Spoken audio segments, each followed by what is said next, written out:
Hey, just gonna quickly report on the situation in Bakhmut because a lot has happened over the last couple days. And the first and probably most obvious major development is Ukrainians taking most of Berkivka.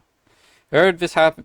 I heard that they entered the settlement yesterday, but one of the main sources I had, which I'll talk about a little bit more later, lied and claimed the Ukrainians were pushed right back out of it. Well, today there's been evidence of him taking most of the settlement of Berkivka, and I'm starting to seriously question his validity as a source.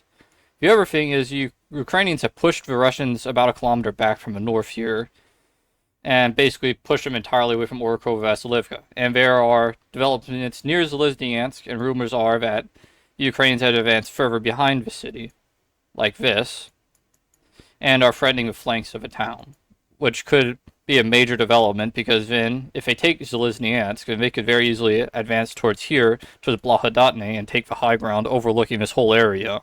And a development like that would be disastrous for the Russians. Not even counting the fact that the Ukrainians are pushing up to them. They are in an excellent position right now. If you Russians do not hit them with a counterattack or a flanks here, they'll be able to advance like this and like this. Or even, they don't even have to do it. The Russians here have a very weak supply route. With how the Ukrainians are situated, the only supply route is this. If they take the tree line right here, or advance in, even this supply line is completely, or if you even just go down the road, you see how the position is right here. They could see, from there, they could see a short segment of road. If they advance down the road, it will be cut, and the Russians will not be able to supply this grouping. They need to act urgently and quickly.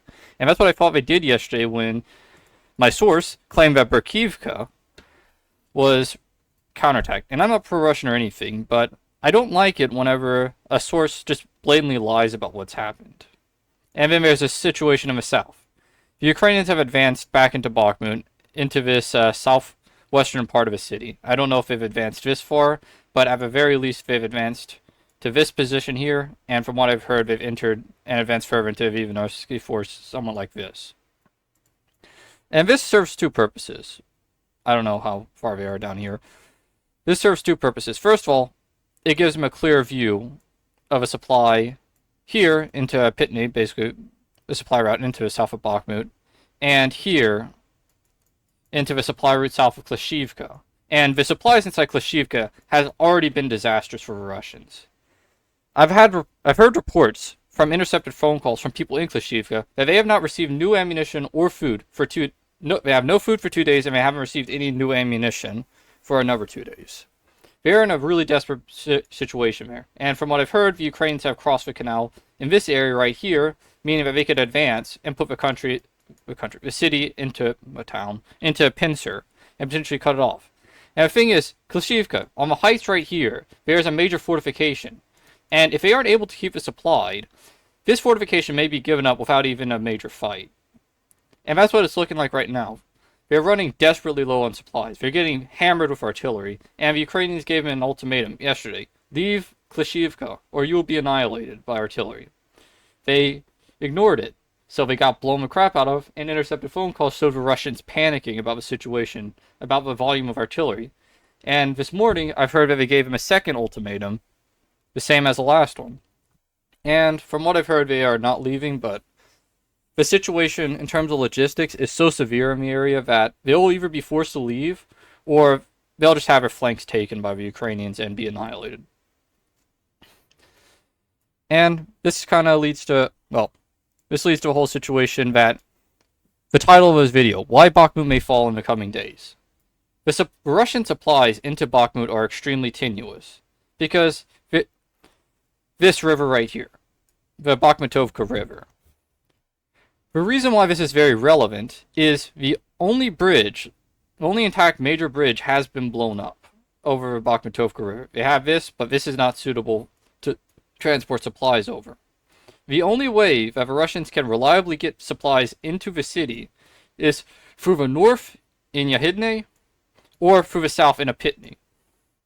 And, Perskakivka technically.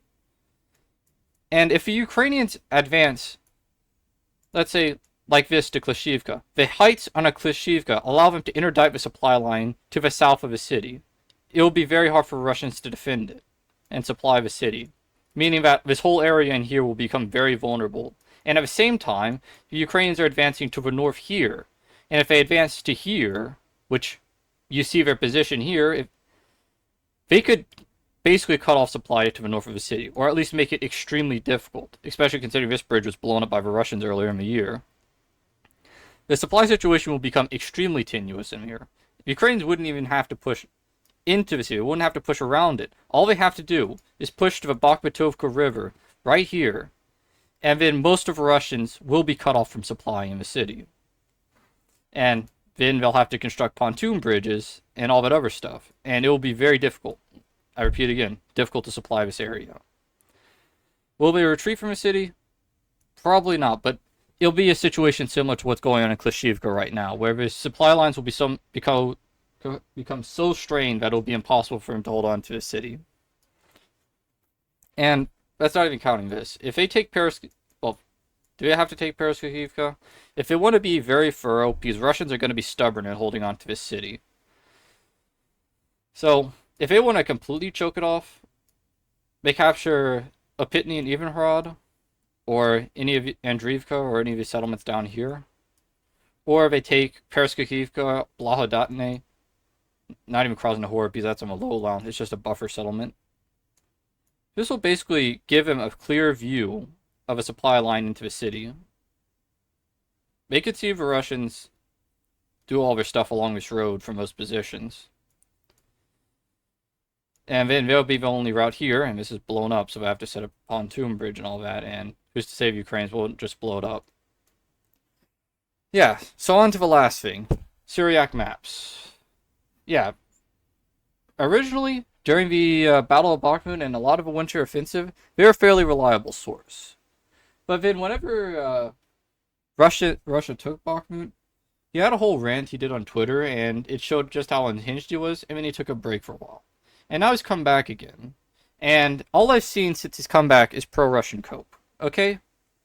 Because they had the attack here. And all he's done is basically said, oh no, the Russians pushed him back, don't worry about it. Except they didn't push him back. They took more of a settlement today. And then they have a situation over here, inside of Zaporizhia. I didn't update the area here, but I'll quickly show you what happened. Basically, the Ukrainians took an area somewhere like this. Okay? And then today, well, yesterday he's claiming, oh no, they didn't take that. Look, the Russians, they counterattacked here. No, what happened is the Ukrainians pulled their heavy armor out of the area, and the Russians saw weakness, they smelled blood, attacked, and then they got repelled. And then they have the same thing going on here. They're like, oh, we retook Novodonetsk today. There's no proof of that. And my guess is the same thing happened again, where the Ukrainians, they pulled their armor back, launched an attack here, now they're doing the same thing in a different area, probably over here. So, I'm kind of disappointed, because Suriyak Map used to be a very decent source, pro-Russian source, granted, but still a decent source, and now they just become pro-Russian cope, and I'm a bit disappointed about that, because, you know, it's kind of nice to actually have concise, accurate, and timely reporting on maps, and this is the reason why I'm doing this in the first place, because he's become unreliable as a source, so I have to basically put up my own mapping now, because I can't trust anything he puts out, honestly.